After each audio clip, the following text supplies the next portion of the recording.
Hey everyone, welcome to day 6 and 7 of the Hunger Games series. So sorry about yesterday, I actually had a torchwork class, so I learned how to make glass beads and that was really fun.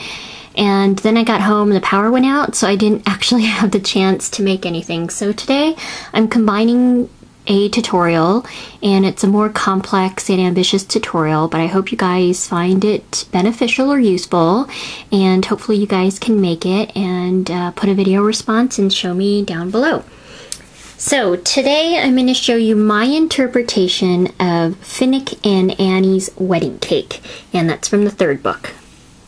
So here's the cake. Let me zoom out a little bit.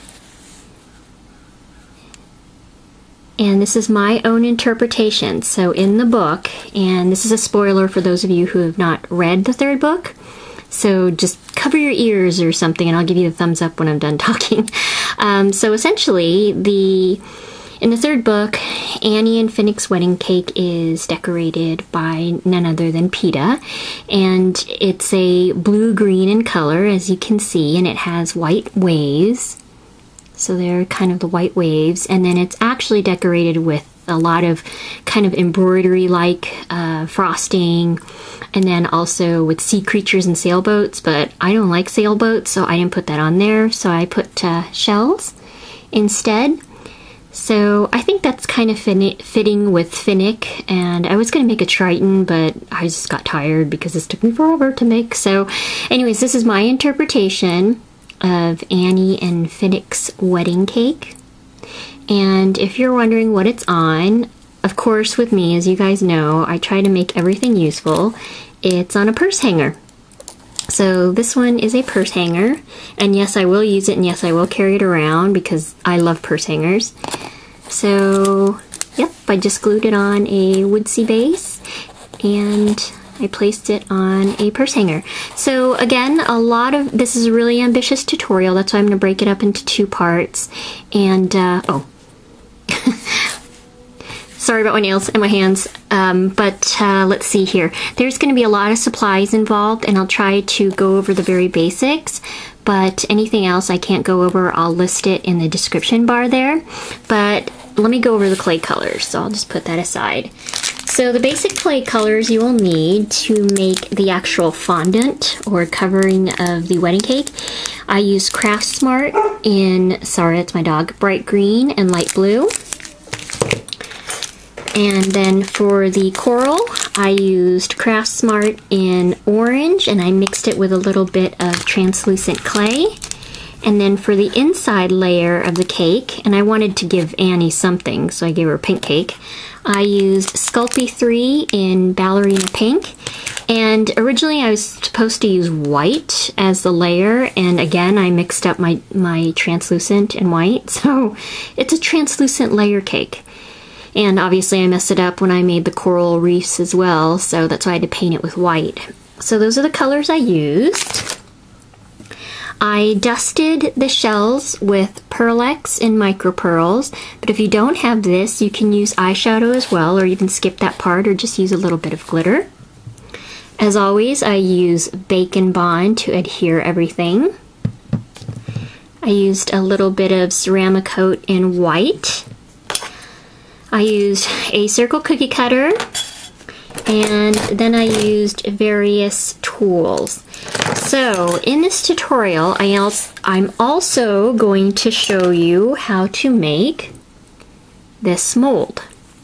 And this mold isn't the best mold because I didn't do a good job of mixing, but I made this mold using shells that I had, natural shells, and then 2 charms, which is a seahorse and a starfish. And everything that I made here, I used some of it to adorn the wedding cake. So, and the purse holder, if you guys are wondering where I got that, I got it at Michael's, and it's the Primo purse hanger. It is in the clay aisle, and it's about $6, so it's kind of expensive. Use your coupon if you want to. And this plate, I believe I got from Pink Gym Girl in a trade. So yeah, that's the very basic of the tool. So the first part of the tutorial, I'm just going to show you really quickly how to make the mold. And then the second half of the tutorial, or most of the tutorial, I'm going to show you how to make this. And if I skip any parts and I don't list it in the FAQ in the description bar, just feel free to comment and I will definitely answer you as soon as I can. So everyone, I hope you like this. So I may make one more tutorial tomorrow to make up, but I think this is ambitious enough. So let's go ahead and get started. First, we're going to start off with making the mold. I'm going to use either the square large cookie cutter or I'm going to use a round cookie cutter. I haven't decided yet. You'll need equal parts of Amazing Mold Putty or any type of mold maker that you have. I have some assorted shells here, as you can see. And then I have two charms. One is a seahorse with some rhinestones, and the other is a starfish that I am going to use. So first what you'll want to do is, how I do this is I roll it out in snakes and then I twist them together. So let's go ahead and put this aside and get started on.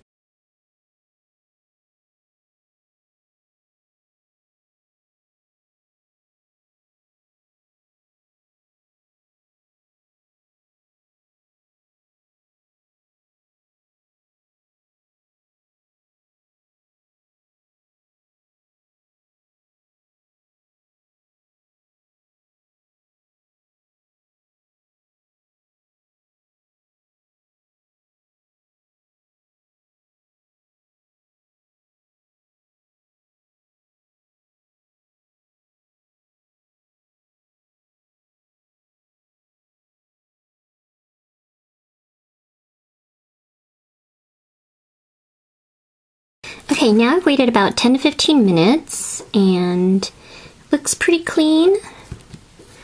I didn't do enough mixing, but I can tell it's hard and it's good. So I'm going to go ahead and start removing everything.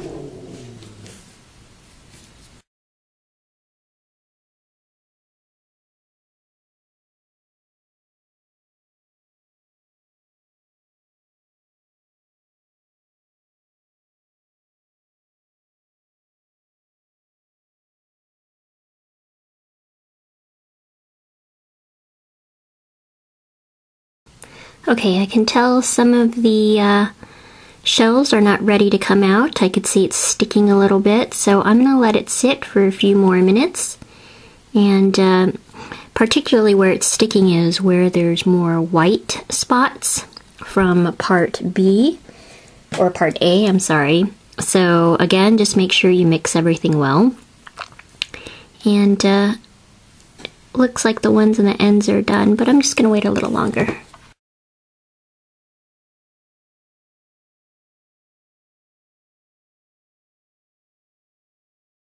Okay, so I took everything out and I'm pretty happy with how everything turned out for the most part. These were especially hard to take out because it's so porous and textured, the shells themselves. So when you pull it out, just pull it out very slowly. But as you can see here, it picked up a lot of the texture, so I think it'll make a good mold or a good press. And then this one was kind of a fail right there. But for the most part, I'm actually really happy with how everything turned out. And there's the back. And it's pretty even. So what I'm going to do now is, obviously, I should have cleaned the shells before I placed them in. So obviously there's some residue there, probably some sand. So what I'm going to do is take a baby wipe and I'm just going to start cleaning it out. And as you can see, it just picks it up. And then you can remove any of the sand and the dirt in there so that when you press into it, there's obviously no sand. And if there's some that's just too tiny to get into, what you can do is take, for example, your ball tool or any type of tool that you have and then just cover it with your baby wipes and then get in there with the crevice, but be gentle. Obviously, you don't want to ruin your mold. So, I don't think the starfish would have been, unless if you're using an actual starfish. And then I'm just going to go in there and clean it out.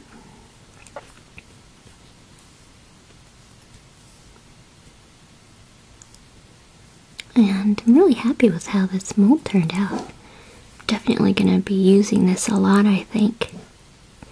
And this will give you a good basis to decorate your cake or make charms or anything out of. And like I said, mix the clay better, or mix your parts A and parts B better. I didn't do a good job because I was rushing, you know, because I had to place the shells and I was recording, so obviously I rushed it. So take your time, have it set up ahead of time, and it's probably best to have someone help you, maybe, so as soon as you flattened out the amazing mold putty, then you can work on one side, for example, and the other person can work on the other side, because I have found that it sets very, very quickly.